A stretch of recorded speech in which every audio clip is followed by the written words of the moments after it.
அன்பிற்கினிய ஆசிரியர் சொந்தங்களே, வணக்கங்க.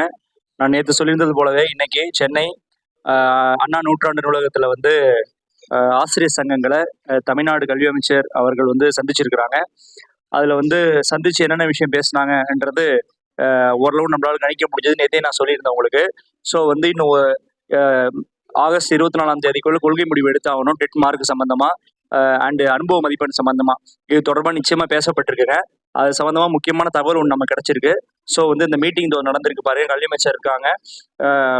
எல்லா அரசு, அதாவது வந்து ஆசிரியர் சங்கங்கள் எல்லாமே வந்து ஒரு சங்கங்கள் 2 பேர் வீதமா கலந்துருக்கிறாங்க. ஸோ பார்த்தீங்கன்னா இப்போ அவங்க ஒரு லெட்டர் கொடுத்துருக்காங்க, முக்கியமான லெட்டர். அந்த லெட்டர் பாருங்க. அந்த லெட்டர் தான் நமக்கு செய்தியே.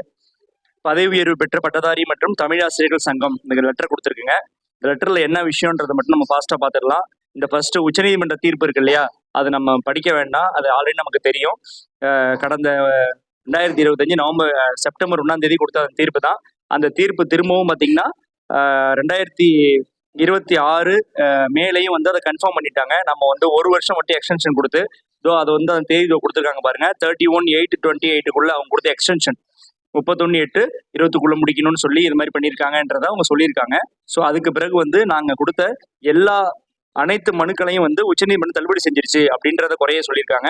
இப்போ பாருங்க, கடினமான தேர்வு இதுக்கிடையில பார்த்தீங்கன்னா இப்போ இந்த லாஸ்ட் டெட் எக்ஸாம் நடந்தது இல்லையா, ஸ்பெஷல் டெட் எக்ஸாமு. இது பேர் தான் ஸ்பெஷல் டெட் எக்ஸாமு, பட் அது உள்ளதுலேயே வந்து ரொம்ப கடினமான தேர்வா அது இருந்தது. கடினமான அளவில் வினாத்தாட்கள் தயாரிக்கப்பட்டு தேர்வுகள் நடத்தப்பட்டன. அதனால வந்து பயத்துடனும் பதற்றத்துடனும் தேர்வினை எழுத வேண்டிய சூழல் வந்து ஏற்பட்டது அப்படின்னு சொல்லி அவங்க சொல்லியிருக்காங்க. ஸோ அவங்க அடுத்து என்ன கேட்குறாங்க அப்படிங்கிறது பாருங்க. சிறப்பு தகுதி தேர்வில் கருணை மதிப்பெண்கள் வழங்க கோரி நீதிமன்ற வழக்கு. இப்போ ஆல்ரெடி நீதிமன்ற வழக்கு இருக்கு. வந்து கருணை மதிப்பெண் அப்படின்னா சிறப்பு தகுதி மதிப்பெண் அப்படின்னு சொல்லி அனுபவ மதிப்பெண், படித்த யூஜி பிஜி டிகிரிக்கு ஏற்ற மாதிரி மதிப்பெண், இது எல்லாத்தையுமே அவங்க கேட்டிருக்கிறாங்க. அந்த கேஸையும் கோட் பண்ணியிருக்காங்க. அந்த கேஸ் வந்து வர 24/8/2026 அன்னைக்கு, அதாவது வந்து ஆகஸ்ட் 24 அன்னைக்கு வந்து அது விசாரணை வரைக்கும் இருக்கு. அதனால இந்த விசாரணை வரும்போது அதுக்கேற்ற மாதிரி கோர்ட்டு கேட்கிற மாதிரி நீங்க வந்து பதில கொடுக்கணும், எங்களுக்கு கொள்கை முடிவு எடுக்கணும், பிளஸ் இந்த அனுபவ மதிப்பெண்களை நீங்க சேர்த்து வழங்கணும் அப்படிங்கிற கோரிக்கைகள் வந்து அதுல முக்கியமா வச்சிருக்கிறாங்க. இதுல பாத்தீங்கன்னா அவங்க நிறைய கீழே வந்து கோரிக்கைகள்லாம் கொடுத்துருக்குறாங்க. அதை ஃபாஸ்டா சொல்றேன். அதாவது வந்து 2010 நடத்திருக்கணும் நீங்க டெட் தேர்வை, அதை விட்டுட்டு 16 வருஷம் கழிச்சு 2026 நடத்துறீங்க.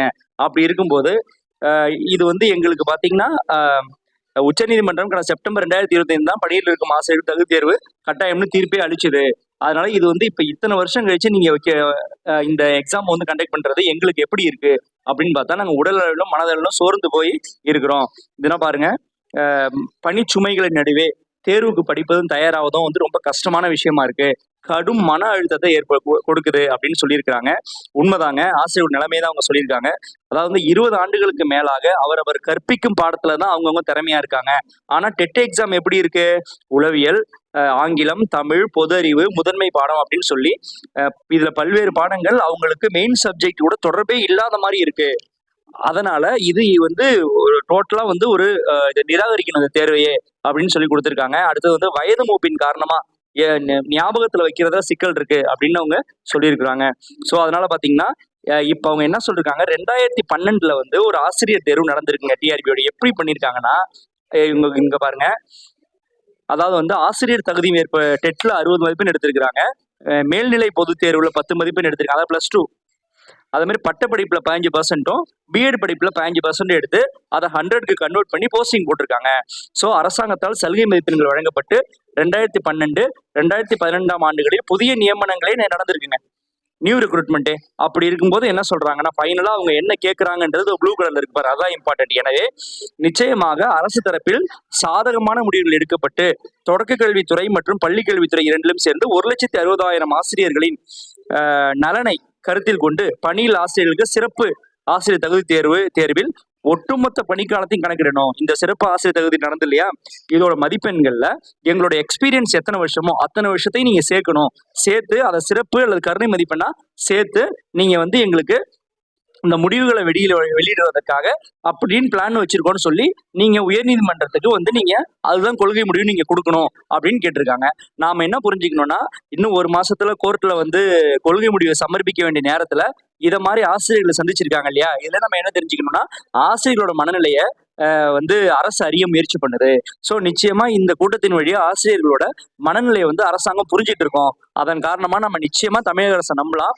இந்த சிறப்பு அதாவது பணி அனுபவ மதிப்பெண்களையும் சேர்த்து டெட்டு மார்க்கு கூட சேர்த்து நாங்க வந்து டீச்சர்ஸ்க்கு கொடுக்கலான்னு இருக்கோம் அப்படிங்கிற ஒரு கொள்கை முடிவு தான் நிச்சயமா நம்ம கல்வித்துறை எடுக்கும்னு நம்ம நம்பலாம்.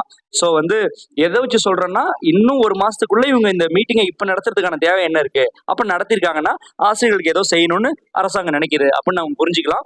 ஓகே, ரைட்டுங்க. இந்த செய்தி உங்களுக்கு கொடுக்கறதுக்காக தான் இந்த வீடியோ நான் கொண்டு வந்தேன். ரைட், இது சம்பந்தமா வேற ஏதாவது தகவல் இருக்குன்னா உங்களுக்கு இமீடியட்டா நான் கொடுக்குறேன். உங்களுக்கு சரியான தகவலை சரியான நேரத்தில் நம்பகமா கொடுக்கணுன்றதா எங்களோட நோக்கம். தொடர்ந்து நம்ம சேனலை ஃபாலோ பண்ணுங்க. வேணா சப்ஸ்கிரைப் பண்ணிக்கோங்க. Thank you so much.